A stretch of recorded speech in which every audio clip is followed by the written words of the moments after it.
Évidemment, on va parler d'Mbappé, puisqu'il reste quand même. Le phénomène continue ce soir. Il y a eu les 4 buts dimanche soir contre Lyon. Et là, le type rentre. Pam, c'est lui qui provoque le but contre son camp. C'est lui qui provoque le coup de pied arrêté qui amène le penalty. Et c'est lui qui tire le penalty et qui marque. Donc, c'est incroyable. Ce type, dès qu'il rentre sur un terrain, tout ce qu'il touche, ça fonctionne. Et si on veut justement parler de vainqueur de Coupe du Monde ou de champion du monde, il faut se rappeler quand même notre Coupe du Monde, comment elle se passe.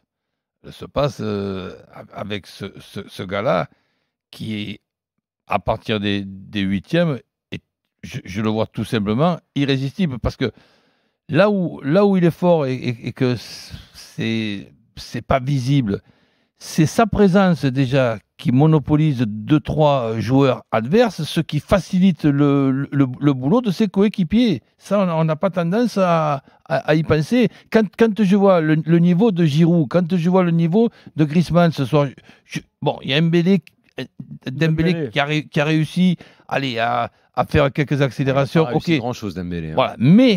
Voilà, mais par rapport à Thauvin, déjà. T'es gentil, Roland. Si toi tu fais la comparaison avec. Et si par exemple tu te dis, tiens, est-ce que ces joueurs-là, il faut bien sortir un. Allez, on sort, mettons, Thauvin, on met Mbappé. Mais les 3 autres, c'est peut-être pas le même match. Et si par exemple tu mets Mbappé à la place de Giroud, les 3 autres, et Thauvin aussi, c'est peut-être pas le même match.